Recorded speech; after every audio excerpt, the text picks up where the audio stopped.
अस्सलाम वालेकुम, मैं हूं आपका दोस्त मोहम्मद रवाहा सलीम और आप देख रहे हैं एचआर स्टूडियो। तो आज मैं आपके लिए लेक्चर नंबर 6 लेकर आया हूं अपने फिल्म प्रोडक्शन कोर्स का। आज का जो हमारा टॉपिक होगा वो है साउंड इफेक्ट्स इन फिल्म प्रोडक्शन।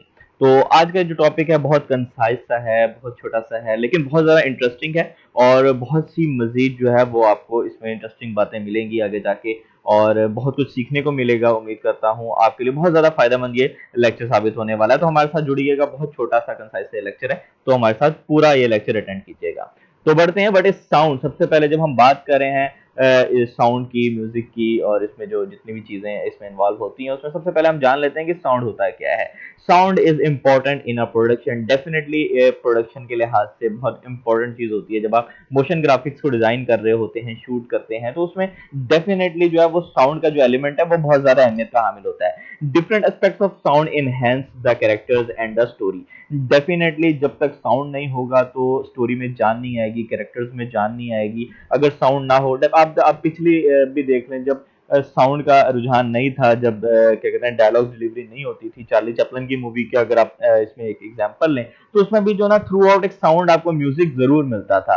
अगर म्यूजिक ना हो तो आप समझ लो जो है ना, म्यूजिक तो रूह की ग़िज़ा है जिसको कहते हैं। तो अगर म्यूजिक ना हो मूवी में तो फिर एक दिलचस्पी नहीं रहती। जो आपकी ऑडियंस है देखने वाली, वो उसको मजा नहीं आता और वो फिर लीव करके चली जाती है। तो साउंड की एक बहुत ही नुमाया अहमियत है। आज से ही नहीं बल्कि कई सदियों से जो है वो इसकी अहमियत वाज़ेह है। Sound is edited into the movie so it is coherent and comprehensible with in the movie.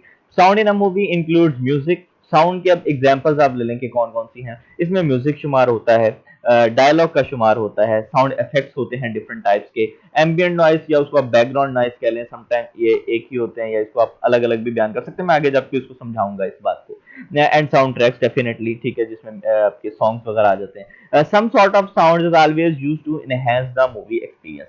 Definitely जिस तरह मैं बार बार ये बात वाजे करने की कोशिश कर रहा हूँ कि साउंड डिफरेंट टाइप्स के होते हैं और ये नुमाया अहमियत के हामिल होते हैं प्रोडक्शन के लिहाज से। अगर साउंड अगर ना हो, म्यूजिक ना हो, डायलॉग्स ना हो, या मतलब किसी भी किस्म का साउंड ही ना हो अगर मूवी के अंदर, तो वो मूवी क्या मूवी होगी आप खुद अंदाजा लगा लें। वो मूवी हो, ड्रामा हो या किसी भी किस्म की वीडियो हो, उसके अंदर अगर म्यूजिक नहीं होगा तो वो इंटरेस्टिंग और उसके अंदर वो जान नहीं होगी जो साउंड के आने के बाद उसके अंदर जान पाई जाएगी। आगे बढ़ते हैं, तो इसके पहली एग्जांपल हम ले लेते हैं म्यूजिक की। साउंड के अंदर हम पहली बात करेंगे म्यूजिक की कि म्यूजिक होता क्या है। Imagine no music in the movie. अब देख लें म्यूजिक नहीं है पूरी मूवी के अंदर, फिर आप हिसाब लगा लें कैसी वो मूवी होगी। Certain scenes like the beginning credits. अब जब मिसाल के तौर पे अगर डायलॉग तो स्टार्ट होंगे मूवी की स्टार्ट होने, लेकिन उससे पहले आप जो 3 मिनट, ढाई 3 मिनट, 4-5 मिनट जो भी आपके जो बिगिनिंग क्रेडिट्स होते हैं, अगर वो किसी भी म्यूजिक के बगैर हों, ठीक है, किसी भी इफेक्ट, साउंड इफेक्ट्स के बगैर हों, तो क्रेडिट जो है वो कोई भी नहीं देखेगा। इवन वैसे भी इतने लोग देखना पसंद नहीं करते, लेकिन बहरहाल जो है वो क्रेडिट बिल्कुल ही बेमायनी और बिल्कुल ही बदमजा सा आपको लगेंगे अगर क्रेडिट्स के अंदर वो म्यूजिक का एलिमेंट ना हो तो। वुड हैव डेड एयर, ठीक है। The movie would seem like it was missing something. मतलब लगेगा कि यार कोई चीज इसके अंदर मिस तो है। Music is a very important element for a movie, definitely in a silent movie period, जैसे कि मैं आपको पहले बता चुका हूँ, ठीक है। जैसे चार्ली चैपलन की मूवी की बात करें या उस टाइम और भी मूवीज आती थी जो साइलेंट मूवी कंसीडर की जाती थी, जिसके अंदर डायलॉग्स नहीं होते थे बेसिकली, इसलिए उसको साइलेंट मूवी कहा जाता था। लेकिन उस वक्त भी music was played throughout the whole movie. Music play होता था, आप चला के देख लें यूट्यूब पे आपको चार्ली चैपलिन के क्लिप्स मिलेंगे, उसमें डायलॉग्स नहीं होते थे, वो अपने जो है ना एक्ट करके वो फन करता था, ठीक है, आपको हंसाता था, एंटरटेन करता था, लेकिन एक म्यूजिक थ्रू आउट जो है वो उसकी मूवी में आपको एक सुनने को मिलता था। अगर वो म्यूजिक उसमें से आप कभी उसको आप करके देखें, उसको म्यूट करके देखें, आपको मजा नहीं आएगा। बेशक बेशक उसके एक्ट इतने मजेदार होते थे, फनी होते थे, लेकिन बावजूद उसके आप उसको साइलेंट करके देखें और म्यूजिक नहीं होगा, सिर्फ उसके अंदर म्यूजिक, आप उसको क्या कहते हैं उसके अंदर से म्यूजिक निकालेंगे और वो मजा निकल जाएगा उसके अंदर से। The film score is the music at the beginning of the movie when the credits are rolling and it sets the atmosphere for a movie. तो फिल्म स्कोर क्या होता है कि जो म्यूजिक होता है जो बिगनिंग में जब क्रेडिट्स आते हैं या एंड स्क्रोलिंग होती है, तो उसको फिल्म स्कोर कहा जाता है। Music is also played at critical points during a movie, ठीक है। अच्छा, म्यूजिक में सिर्फ यही नहीं कि म्यूजिक आपको क्रेडिट्स में मिलेंगे या फिर ऐसे म्यूजिक उसको लगा दिया जाता है। म्यूजिक आपको स्पेशली जो इसके अंदर बहुत इसकी अहमियत की बात बता रहा हूँ, म्यूजिक कहाँ लगना चाहिए या कहाँ पे इसकी बहुत ज्यादा नुमाया अहमियत है। तो क्रिटिकल पॉइंट्स पूरी मूवी के अंदर जो है ना क्रिटिकल पॉइंट्स कुछ आते हैं, जिस तरीके से कहीं हॉरर शो करवाना हो कहीं, तो वो हॉरर, एक हॉरर टाइप म्यूजिक हो। म्यूजिक की कई इकसाम है ना, आप आप यूट्यूब, इवन यूट्यूब स्टूडियो पे करें सर्च, या यूट्यूब के ऊपर वैसे भी आप सर्च करें, तो हजारों नहीं, मैं कहता हूँ कि लाखों तरह के म्यूजिक जो है वो आपको अवेलेबल हो जाएंगे, आपको मिल जाएंगे यूट्यूब के ऊपर, और डिफरेंट मजीद जो उसकी साइट्स हैं उसके ऊपर। तो बेतहाशा किस्म के म्यूजिक हैं जो कह लें कि आपके ना उसके मुताबिक मिल जाएंगे आपको, उस मूड के मुताबिक आपको म्यूजिक मिल जाएंगे। काम मूड है तो आपको काम म्यूजिक मिल जाएंगे, आपको जो है ना जैज म्यूजिक मिल जाएगा, आपको हॉरर म्यूजिक मिल जाएगा, आपको ओशन म्यूजिक मिल जाएगा, ठीक है। पर बेतहाशा, मतलब मुझे नहीं पता इतना इसके बारे में, मैं म्यूजिक की इंडस्ट्री से वाबस्ता नहीं हूँ, लेकिन बेतहाशा मूवी जो म्यूजिक है वो आपको मिल जाएंगे। Have your emotions ever been on edge during a suspense thriller when a certain piece of music is played at different points of a movie? कभी आपको ऐसा एहसास हुआ है कि आपके इमोशंस जाग जाते हैं, ठीक है, मतलब बेतहाशा ऐसी जगह पे होता है, ठीक है, कहीं पे सैड जो है ना कहीं सिचुएशन आती है मूवी के अंदर, तो वो सैड टाइप का एक म्यूजिक प्ले होता है, और उस जो है ना सिचुएशन से इतने आप जो है वो अपने इमोशंस को जगा नहीं पाते जितना म्यूजिक उस इमोशन को जगाने में आपकी मदद करता है। तो म्यूजिक का बहुत ज्यादा अहम किरदार है। इस तरीके से कभी बहुत एक्साइटमेंट होती है तो एक्साइटेड सा मूवी जो है ना म्यूजिक लगाया जाता है। ये सारे जो आपके इमोशंस को निकालना, आपके अंदर से निकालने के लिए जो है ना म्यूजिक का इस्तेमाल किया जाता है, ठीक है। बाकायदा साउंड इंजीनियर होता है, बाकायदा इसकी पूरी टीम होती है, साउंड डिजाइनिंग होती है, म्यूजिक डिजाइनिंग होती है, बाकायदा एक एक बहुत वसी किस्म की फील्ड है ये, ठीक है, इसके अंदर जो म्यूजिक की है। तो इस तरीके से कहने का मकसद है कि डिफरेंट सिचुएशंस के मुताबिक डिफरेंट टाइप्स ऑफ म्यूजिक जो है ना वो पोस्ट प्रोडक्शन में और प्रोडक्शन के दरमियान भी उसका इस्तेमाल होता है, ताकि जो है एक अच्छा एक्सपीरियंस करे जो देखने वाला है, आपका जो व्यूअर है, मूवी को देखते हुए एक अच्छे एक्सपीरियंसेस करे उसमें से, और इंटरटेन हो सके ज्यादा से ज्यादा, और जो है वो अपने इमोशंस जो है उसके स्पेशली वो आप उसको ग्रैब कर सकें और अपने हिसाब से उसको मोल्ड और फोल्ड कर सकें। आगे बढ़ते हैं और बात करते हैं डायलॉग की। इसमें जो है ना बेहतरीन जो मैं बात कर रहा हूँ साउंड की, इसमें बेहतरीन नुमाया अहमियत का हामिल डायलॉग, डेफिनेटली डायलॉग नहीं होगा तो क्या मूवी होगी, कोई बात, ठीक है। तो डायलॉग डिलीवरी जो है वो आम जिंदगी में भी, इसी तरीके से मूवी में भी डायलॉग डिलीवरी तो बेइंतहा इंपॉर्टेंट चीज है। लेकिन इस जो है ना डायलॉग के अंदर मैं आपको एक नई चीज बताने वाला हूँ। डायलॉग का आपको तो ऑलरेडी मेरे ख्याल है आइडिया होगा कि दो लोग जब कन्वर्सेशन कर रहे हैं, आपस में गुफ्तगू कर रहे हैं, बातचीत हो रही है, एक डायलॉग वो बोल रहा है, एक डायलॉग वो बोल रहा है, तो डेफिनेटली उसका डायलॉग कहा जाता है। जैसे लिखा भी हुआ है, dialogue is defined as a conversation between two or more people in a movie, ठीक है। इन एडिशन, अब जो बेहतरीन बात जो यहाँ पे आपको नई शब्द सुनने को मिले या आप पहले नहीं जानते होंगे इस बारे में, in addition a movie could have a monologue, ठीक है। अब डायलॉग और मोनोलॉग में एक बेसिक फर्क है, वो जानना जरूरी है एक मूवी मेकर के लिए। वो ये है, where a character is speaking out loud when he और शी इज अलोन। अब यहाँ पे लिखा है व्हेन ही और शी इज अलोन, यानी कि कहने का मकसद है कि वो किसी के साथ बातचीत नहीं कर रहा, वो खुद ही अपने, मतलब वो कोई बयान कर रहा है, नरेट कर रहा है कोई बात, मतलब कोई लंबा, आप कह लें कि जब लंबा डायलॉग होता है ना, मेरे पास ये है, मेरे पास वो है, ऐसा हो गया वैसा हो गया, मतलब एक लंबी चौड़ी जब उसने अपना डायलॉग बोला, वो डायलॉग बड़ा हिट होता है जिस तरीके से एक लंबा, तो वो मोनोलॉग कहलाता है कि वो खुद ही किसी से किसी बात का जब वो जवाब नहीं दे रहा, किसी से वो क्वेश्चन नहीं करा, किसी से वो बात नहीं करा, तो वो खुद उसका एक डायलॉग है, तो वो उसको मोनोलॉग कहते हैं, जब वो खुद ही एक speaking out loud when he और she is alone. Our character, for example, may contemplate the pros and cons of talking taking some forms of action in a monologue. Simple है। A movie can also have voice over narration, ठीक है, इस तरीके से voice over narration भी होती है, मिसाल के तौर पर ये स्पेशली अमूमन तो होता है ये स्टार्ट में, जब थोड़ा सा इसका ना आपको कुछ सबाक बताया जाता है मूवी के स्टार्ट होने से पहले, उसका कॉन्टेक्स्ट बताया जाता है कि ऐसे ऐसे था, अब फिर ये इस तरीके से मूवी आगे फिर कंटिन्यू हुआ इस तरीके से, ठीक है। या फिर पार्ट 2 जब आता है तो पार्ट 1 का नरेटिव दे दिया जाता है, उसको थोड़ा सा बता दिया जाता है उसके बारे में, ठीक है। या समटाइम बीच बीच में भी जो है वो नरेशन दी जाती है वॉइस ओवर के जरिए, ठीक है। तो डिफरेंट मूवीज में डिफरेंट नेचर के मुताबिक जो है वो डिफरेंट वॉइस ओवर होते हैं समटाइम, और कभी नहीं भी होते। बहुत सारी, ज्यादातर मूवीज में वॉइस ओवर नरेशन नहीं होते, लेकिन किसी किसी मूवी में होते भी हैं। Voice over narration is when a character is explaining what has transpired in a movie and why, ठीक है, जैसे मैं आपको बता चुका हूँ। Dialogue, monologue and voice over narration progress the story of the movie. What would a movie be without dialogue, हिसाब लगा लें कि एक मूवी क्या हैसियत रखती है डायलॉग के बगैर। इवन 90s एंड 100 years ago there were silent movies with no audio dialogue, उसके अंदर डायलॉग नहीं होते थे, म्यूजिक जरूर होते थे लेकिन डायलॉग नहीं होते थे, but dialogue card were used. Dialogue card से मुराद है आप सब टाइटल, उसका आप एक मतलब एग्जांपल के तौर पे सब टाइटल कह लें उसको, ठीक है। डायलॉग बॉक्स होते हैं कि मिसाल के तौर पे एक बंदा खड़ा हुआ है, तो उस बंदे के साथ जो है ना एक बॉक्स आ गया और उस बॉक्स में पता चल रहा है कि इस बंदे ने ये बात की है, ठीक है। तो वो डायलॉग बॉक्स उसको कहते हैं, ठीक है। फिर अगला बंदा जब वो बात करेगा सामने उसका खड़ा हुआ, जब वो कन्वर्सेशन अपनी स्टार्ट करेगा, तो उसके चेहरे के साथ या उसके मुंह के साथ वो डायलॉग बॉक्स आ जाएगा, तो उसके अंदर उसके डायलॉग लिखे हुए होंगे, ठीक है। तो मतलब वो डायलॉग उसके होंगे नहीं, वो बोल नहीं रहा होगा, लेकिन जो है वहाँ डायलॉग लिखे हुए आ जाएंगे, तो आपको समझ आ जाएगा कि ये बंदे की ये डायलॉग है, ठीक है। तो आजकल जिस तरीके से सबटाइटल होते हैं, सेम उसी तरीके से आप इसको एक हिसाब लगा सकते हैं। तो उस तरीके से होता था। But dialogue cards were used and background music set the tone of the scene. और जो बैकग्राउंड म्यूजिक है वो पूरा जो है वो सीन का टोन सेट कर देता था, एक माहौल सा बना देता था सीन को, ठीक है। हॉरर है तो हॉरर म्यूजिक लग गया, ठीक है। थ्रिलर है मतलब जिस तरीके से भी वो एक मूड है उस तरह का वो जो है म्यूजिक लगा देते थे। Take a look at the following examples of the scene with and without dialogue, ठीक है। तो आप डिफरेंट इसके एग्जांपल्स हैं वो आप ले सकते हैं। अच्छा, आगे बढ़ते हैं। साउंड इफेक्ट सिंपल है। साउंड इफेक्ट क्या होता है? सिंपल है, any sound other than music और स्पीच। म्यूजिक और स्पीच के अलावा म्यूजिक कौन सा होता है कि जिसमें मतलब जिस तरीके से मैंने बताया, थ्रिलर म्यूजिक है, जैज म्यूजिक है, हॉरर म्यूजिक होता है, डिफरेंट लव म्यूजिक है, पीस म्यूजिक है, काम म्यूजिक है।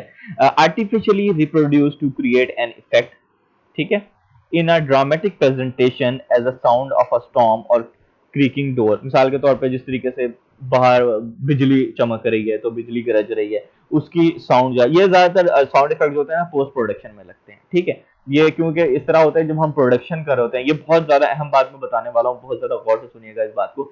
जब हम प्रोडक्शन कर रहे होते हैं तो आज तक कोई ऐसा कैमरा कोई उसके अंदर कोई ऐसा माइक या स्पेशली कोई ऐसा माइक डिजाइन नहीं किया गया जो प्रोडक्शन करते हुए सारे के सारे जो है वो साउंड इफेक्ट्स कैप्चर कर ले आपके माहौल के मुताबिक, ठीक है। मिसाल के तौर पे एक ओपन एरिया में शूट कर रहे हैं, वहां पे बारिश हो रही है, अब वो माइक क्या बारिश का जो है ना वो बूंदे भी शूट करेगा, उसकी आवाज भी शूट करे, ठीक है। बिजली चमक रही है तो उसको भी शूट करे, पत्ते वहां पर हैं तो उनकी सरसराहट को भी शूट करे, कोई परिंदा वहां पर चहचहा रहा है तो उसको भी शूट करे। आपने पास कहीं टेंट लगा के उसके अंदर कहीं कहीं छांव करके कहीं पर आपने आग लगाई हुई है तो उस आग आग के अंदर से निकलने वाली जो आवाज है उसको भी रिकॉर्ड करे। इस तरीके से कोई ऊपर जो है ना वो जेट प्लेन कहीं फ्लाई कर रहा है या कोई मतलब इतनी बेतहाशा किस्म की आवाजें होती हैं तो उसको भी रिकॉर्ड करे। आज तक ऐसा तो कोई माइक डिजाइन नहीं किया गया। इस वजह से क्या होता है कि साउंड इफेक्ट को आर्टिफिशियली रिप्रोड्यूस किया जाता है लैब के अंदर, ठीक है, स्टूडियो के अंदर, वहां पर इसको रिप्रोड्यूस किया जाता है। किस तरीके से किया जाता है मैं आपको समझाता हूँ कि मिसाल के तौर पर वहां पर आग जलाई जाएगी और उसको वहां पर माइक करीब करके वहां से आग की जो आवाज है वहां से कैप्चर कर ली जाएगी। इसी तरीके से वहां पे आर्टिफिशियल बारिश यानी कि पानी हल्का हल्का वहां पर ड्रॉप किया जाएगा और बारिश की जो आवाज है वो वहां से कैप्चर कर ली जाएगी। इसी तरीके से जो है वहां पे कोई परिंदा चिड़िया वगैरह, ठीक है, उसको लाया वो जब चहचहाएगा, ठीक है, तो वहां से उसको जो है वो उसकी रिकॉर्ड कर ली जाएगी। इस तरीके से डिफरेंट जो है ना आवाजें वहां से उसको रिकॉर्ड कर ली जाती हैं, ठीक है। तब तक रिकॉर्ड की जाती हैं जब तक वो 100% एक्यूरेट रिकॉर्ड ना हो। तो इस तरीके से आर्टिफिशियली इसको प्रोड्यूस किया जाता है या आप कह लें रिप्रोड्यूस किया जाता है, ठीक है। तो तब जाके पोस्ट प्रोडक्शन में ये हमारी हेल्प करता है, तो हम उसको वहां पर सेट कर लेते हैं एडिटिंग में। To create an effect in a dramatic presentation as a sound of a storm or creaking door. जिस तरीके से दरवाजे के खोलने या बंद करने की आवाज है वो भी बाद में रिकॉर्ड की जाती है एक अच्छे तरीके से, ताकि उसको बाद में पोस्ट प्रोडक्शन में उसको फिट किया जा सके, क्योंकि प्रोडक्शन में इतनी साफ और क्लियर आवाज दरवाजा खुलने की और इन सब चीजों की आवाज रिकॉर्ड नहीं हो पाती। Sound effects are most often added into the movie post production. जैसा मैं बता चुका हूँ कि जब हम एडिटिंग के मराहिल में होते हैं, हम प्री प्रोडक्शन कर चुके, प्रोडक्शन कर चुके, अब हम पोस्ट प्रोडक्शन यानी कि हम एडिटिंग के मराहिल में हैं, जब हमने मूवी को वीडियो एडिटर में डाल के एडिट करना है, उसके अंदर साउंड लगाने हैं, म्यूजिक लगाना है, उसके अंदर कोई कांट छांट करनी है, कोई सीन्स आगे पीछे करना, जो कुछ हमने करना है वो पोस्ट प्रोडक्शन में हम जैसे करते हैं ना, तो वो हम पोस्ट प्रोडक्शन के अंदर जो है वो साउंड इफेक्ट्स लगाते हैं। Many times when filming a scene with multiple actions going on at the same time such as dialogue भी हो रहे हैं वहां पर, sword fighting भी हो रही है, तलवारबाजी यानी कि हो रही है, एंड अदर बैकग्राउंड एक्शंस और बहुत सारे दीगर, जिस तरीके से मैंने बताया आप भी आपको जो नरेट किया एक सीन, तो इस तरीके से बैकग्राउंड एक्शंस है वहां पर। Sound effects are added post production to make the effect louder. तो जो साउंड इफेक्ट्स हैं, डिफरेंट बैकग्राउंड नॉइज जो है आपकी, वो फिर पोस्ट प्रोडक्शन में लगाए जाते हैं ताकि जो है उसका इफेक्ट बने, एक बेहतरीन किस्म की आवाज और एक क्लियर वॉइस क्वालिटी के साथ आपको सुनने को मिले और आपको एक अच्छा एहसास हो। आगे बढ़ते हैं, एम्बियंट नॉइस की बात करते हैं, जो कि बैकग्राउंड नॉइस भी कहलाती है। आप एम्बियंट नॉइसेस और बैकग्राउंड नॉइस में आप थोड़ा सा फर्क रख लें या इसको एक भी कह सकते हैं, समटाइम ये एक ही कंसीडर की जाती हैं, लेकिन मैं समझता हूँ ये थोड़े से डिफरेंट हैं कुछ इस तरीके से कि बैकग्राउंड नॉइस में होता है कि बैकग्राउंड नॉइस ना कोई भी चीज क्लियर नहीं दे रही होती है आपको, ठीक है। मिसाल के तौर पे अगर आप रोड पर वॉक कर रहे हैं तो बैकग्राउंड नॉइस में क्या होगा कि वो आपको रिक्शे की भी आवाज आ रही होगी, कोई गाड़ियों की आवाज आ रही होगी, साइकिल बाइसाइकिल की आवाज आ रही होगी, लोग बातचीत कर रहे हैं, उसको सुनाई सुनाई नहीं दे रहा कि वो क्या बातचीत कर रहे हैं। इस तरीके से हमारा बेतहाशा बैकग्राउंड नॉइस है जिसका कोई पता नहीं चल रहा कि क्या आ रही है आवाज, मतलब आपको इस बात का भी शायद एहसास ना हो, अंदाजा ना हो कि ये आवाज है किस चीज की, तो वो आप एक तरह से बैकग्राउंड नॉइस उसको कंसीडर करें। लेकिन एम्बियंट नॉइस जो है, मैं बता रहा हूँ, मैं बार बार ये कह रहा हूँ, समटाइम ये इसको एक ही कंसीडर किया जाता है, लेकिन इसमें थोड़ी सी मैं आपको फर्क नुमाया करके दे रहा हूँ। एम्बियंट नॉइस में क्या होता है कि जब आप जा रहे हैं कहीं पर और आपको हर जो वॉइस है, मतलब मिसाल के तौर पे अगर आपको साइकिल की घंटी वहां पे अगर कोई बजाता है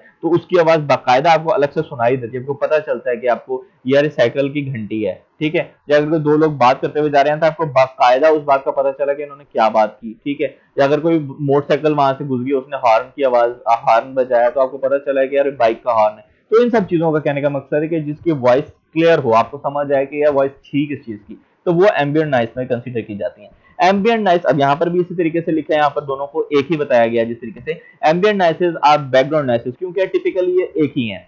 ambient noises are background noises that are in a room, a house, outside, or any given location. Every location has a distinct and subtitle sound created by it's environment, ठीक है।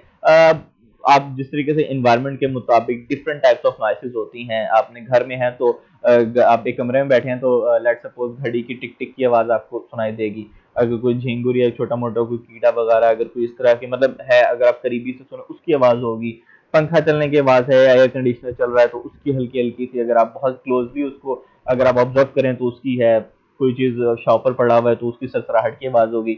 अगर आप बाहर कहीं आउटसाइड हैं तो जाहिर सी बात है फिर वहां पे शोर शराबा लोगों का, ट्रैफिक का, इस तरीके से डिफरेंट। मैं आपको एक एग्जांपल दे रहा हूं, तो इस तरीके से वो साउंड इफेक्ट्स होते हैं जिसको आप बैकग्राउंड नॉइस या एम्बिएंट नॉइस कंसीडर कर सकते हैं। As an example to experience what ambient noises are, stand in a room alone and make absolutely no noise at all. आपने बिल्कुल खामोश रहना है, कोई आवाज नहीं करनी। The room noises that you hear are ambient noises, ठीक है। अब आप खामोशी से अपने कमरे में खड़े हैं, अब आपको जितनी भी आवाजें सुनाई दे रही है ना इस कमरे में, आप आंखें बंद करें और ऑब्जर्व करें कि इस कमरे में कौन कौन सी आवाजें आपको क्लियरली सुनाई दे रही हैं। वो जितनी आवाजें होंगी ना उसको आप एम्बिएंट नॉइसेस कंसीडर कर सकते हैं। A room is an older house would have an more ambient noises than a newer home. Definitely वहां पे कंसीडर किया जाए तो वहां पर, ठीक है ना, कीड़े मकोड़े और इन सब चीजों की तादाद ज्यादा होती है। मे बी वहां बैट्स हों और इस टाइप की चीजें हों, तो जाहिर सी बात है। अच्छा, also depending on the neighbourhood you would have outside ambient noises depending on a location. Depend करता है कि वो लोकेशन कहाँ पे है तो उसकी आउटसाइड एम्बिएंट। अगर आप कहीं मेन शाहरा पर, कहीं मेन रोड के ऊपर आपका घर है तो डेफिनेटली जो है वहां पर कुछ और आवाजें होंगी। और अगर आप कहीं गांव देहात में एक पुरसुकून मुकाम में आपका घर है तो वहां पर और किस्म की आपकी जो है ना घर के अंदर या कमरे के अंदर आपकी आवाजें होंगी, बाहर से आउटसाइड जो नॉइसेस आएंगी। इस तरीके से वो डिपेंड करता है लोकेशन के मुताबिक, ये वेरी करती है इन सब चीजों को। तो वो आपको देखना है फिल्म को शूट करते हुए कि आपकी लोकेशन क्या है, वहां पर आपको पहले खुद क्लोजली ऑब्जर्व करना है कि यहाँ पर कौन सी जो है वो नाइसेस आ रही हैं, एम्बिएंट नाइसेस कौन कौन सी मैं पोस्ट प्रोडक्शन में ऐड करूंगा। ये सब चीजों का बहुत क्लोजली ऑब्जर्व करना पड़ता है। The following examples of the ambient noises, जिस तरह मिसाल के तौर पे वाइल्ड लाइफ, ठीक है, विंड हवा की, रेन रनिंग वाटर, थंडर, ठीक है, गरज चमक की आवाज, ठीक है, रसलिंग लीव्स, पत्तों की सरसराहट हो गई। फिर डिस्टेंट ट्रैफिक, डिस्टेंट ट्रैफिक, दूर से कोई आवाज आ रही है किसी ट्रैफिक वगैरह की, एयरक्राफ्ट इंजन ऊपर कुछ जहाज वगैरह गुजर रहा है, कोई इस तरह का हेलीकॉप्टर, मशीन ऑपरेटिंग, ठीक है, कहीं मशीन ऑपरेट करिए, एयर कंडीशनिंग वगैरह, ये तमाम के तमाम जो नॉइसेज है वो एम्बिएंट नॉइसेज हो सकती हैं। लेकिन ये डिपेंड करता है, ये तमाम के तमाम इकट्ठे नहीं हो सकती, ठीक है, और इकट्ठे भी हो सकती हैं। तो ये डिपेंड करता है आपकी लोकेशन पर, आपने कहाँ शूट करना है। इन सब चीजों को मद्देनजर रखते हुए आप इसमें से कई आवाजें जो हैं वो आप पोस्ट प्रोडक्शन में ऐड कर सकते हैं। अच्छा, एक यहाँ पर एक छोटी सी बात मैं ऐड करता चलूँ, वो ये है कि ये आवाजें वैसे तो मैं आपको बता चुका हूँ कि आर्टिफिशियली प्रोड्यूस की जाती हैं लैब में, स्टूडियोज में, ठीक है। एक दोबारा इसको जिस तरीके से मैंने आपको बताया, ठीक है। लेकिन एक और क्या तरीकाकार है, वो तरीकाकार ये कि एक वेबसाइट है, ठीक है, इसी यूट्यूब चैनल में आपको एक वीडियो मिल जाएगी, ठीक है। तो वो आप देख लीजिएगा, वहाँ एप्स एंड साइट्स के नाम से हमारी प्ले लिस्ट है, उसके अंदर आपको वीडियो मिल जाएगी। उसके अंदर बताया जाएगा कि की जो आवाजें हैं ये वाली, वो आप खुद ब खुद किस तरीके से प्रोड्यूस कर सकते हैं। एक वेबसाइट है जो जिसके अंदर वो सारे ऑप्शंस है, वो आपको प्रोड्यूस करके ऑटोमेटिकली दे देती है आपको किसी स्टूडियो के, और आपको इतनी ज्यादा मेहनत करने की जरूरत नहीं पड़ती। वहां पर आग की भी आवाज आप बना सकते हैं, वहां माउंटेन्स के बाद, और सब इन सब चीजों का मिक्सचर भी बना सकते हैं आवाजों का। तो बड़ी बेहतरीन किस्म की वेबसाइट है, आप जरूर विजिट करिए। आगे बढ़ते हैं। Background noise gives the movie more realism. ठीक है, अब बहुत रियलिटी लगती है, रियलिटी लेकर आता है बैकग्राउंड नॉइज जो है। अगर बैकग्राउंड नॉइज खत्म कर देना, खाली डायलॉग डिलीवरी हो रही हो, मिसाल के तौर पे एक बंदा बिल्कुल शोर हंगम और ट्रैफिक वाली जगह पर खड़ा हुआ है, और दो लोग आपस में गुफ्तगू करें और बहुत स्मूथली कामली गुफ्तगू कर लेते हैं वो, और कोई बीच में से आवाज, और वो लोग आ रहे हैं, ट्रैफिक आ रही है जा रही है उनके पास से, और लोग भी गुजर रहे हैं, और कोई बीच में से बैकग्राउंड नॉइज का जिक्र ही नहीं, बैकग्राउंड नॉइज है ही नहीं सिरे से वहां पर, तो क्या रियलिटी लगेगी। साफ पता चल रहा है कि यार सारी बैकग्राउंड नॉइस ही खत्म कर दी है, मूवी के अंदर रियलिटी का नाम की कोई चीज ही नहीं है, तो बड़ी बेढंगी सी वो जो है ना प्रोडक्शन लगेगी। तो इन सब चीजों का ख्याल रखना पड़ता है। A movie character is running through a wooded area at night, ठीक है, this scene would lack any suspense if there were no ambient noises. ठीक है, अब जैसे अब उसने बता दिया कि भाई अगर वुडेड एरिया पे अगर वो कहीं चल रहा है रात के टाइम पे, तो डेफिनेटली उसकी एक आवाज तो आनी चाहिए ना चलने की। ठीक है, कि आप लकड़ी पे चलने की डेफिनेटली एक किस्म की आवाज होती है, तो वो अगर वो वहां पर नहीं होगी, तो वो एम्बिएंट नॉइज वहां पर लैक करेगी, और फिर वो मजा नहीं रहेगा वीडियो में। The sound of a coins in the pouch. अब यहाँ पे मैं आपको वैसे बताता चलूं कि अब मिसाल के तौर पे वो पाउच उठाता है, और वहां पर एक मूवी में एक पाउच उठाता है बंदा, और उसमें से आवाज आती है सिक्कों की। तो कहने का मकसद है कि इस पाउच में एक से ज्यादा सिक्के हैं, ज्यादा सारे सिक्के हैं, जब सिक्के से सिक्का टकराया तो उसमें से आवाज निकली है, इसका मतलब है कि एक से ज्यादा सिक्के हैं। For this effect, the ambient noise would have to be added in post-production because that sound would not be able to be heard when filming the scene. अच्छा, इससे पहले मैं आपको बताते चलूं, वो जो सिक्के जो टकराए एक दूसरे से और आवाज पैदा हुई, तो इस ये जो एम्बियंट नॉइस है यहाँ पर सिर्फ नॉइस का किरदार नहीं अदा कर रही, सिर्फ एक शोर शराबा नहीं मचा रही, बल्कि एक मैसेज भी कन्वे कर रही है अपने व्यूवर को कि इस पाउच में एक से ज्यादा सिक्के हैं। मतलब एक आप देख लें, आप एक क्रिएटिविटी चेक करें ना, क्या म्यूजिक के एम्बियंट नॉइस के जरिए, म्यूजिक के जरिए, डायलॉग नहीं है यहाँ पर, ठीक है, इन सब चीजों के जरिए, ठीक है, जो नॉन वर्बल कम्युनिकेशन में जिसका शुमार आप कर सकते हैं, इन सब चीजों के जरिए मैसेज कन्वे किया जा रहा है अपने जो है ना व्यूअर या लिसनर के कानों तक। तो ये सब चीजें हैं, और ये सब चीजों का बता चुका हूँ जिस तरीके से इसको पोस्ट प्रोडक्शन में इसको रिप्रोड्यूस किया जाता है, और फिर इसको पोस्ट प्रोडक्शन में ऐड किया जाता है, क्योंकि ये प्रोडक्शन के दौरान ना सुने जा सकते हैं और ना ही किसी माइक से इसको अच्छे तरीके से उसको उस टाइम पर रिकॉर्ड किया जा सकता है। आगे बढ़ते हैं तो साउंड ट्रैक सिंपल और देसी अल्फाज में इसको कह लें तो गाने, ठीक, गाने हो गए या म्यूजिक हो गए, टाइटल सॉन्ग्स हो गए, आजकल आइटम नंबर, और ये सब चीजें जो है वो साउंड ट्रैक होते हैं। Sound track is an audio recording created और use in a film production और पोस्ट प्रोडक्शन। ठीक है, साउंड ट्रैक्स सिंपल। अच्छा, अब लेक्चर नंबर 7 में जो हम बात करेंगे वो basic functions of light in film production. ठीक, आज हमने बात कर ली साउंड्स के बारे में, और साउंड्स की हमने सारी एग्जांपल्स भी ले ली, और कहाँ-कहाँ उसकी क्या अहमियत है वो सब चीजें भी देख ली। तो लेक्चर नंबर 7 में हम लाइट्स के बारे में बात करेंगे, उसके बेसिक फंक्शंस को ले लेंगे, और फिल्म प्रोडक्शन से उसको रिलेट करेंगे कि फिल्म प्रोडक्शन में लाइट्स के फंक्शंस क्या हैं, उनकी क्या अहमियत है, क्या बेसिक फंक्शंस हैं। तो उम्मीद करता हूँ आज का जो लेक्चर है, यानी कि लेक्चर नंबर 6, वो आपको पसंद आया होगा और बहुत ज्यादा फायदा भी हुआ होगा, और आने वाले लेक्चर में फिर इंशाल्लाह ताला हाजिर होंगे। तब तक के लिए अल्लाह हाफिज।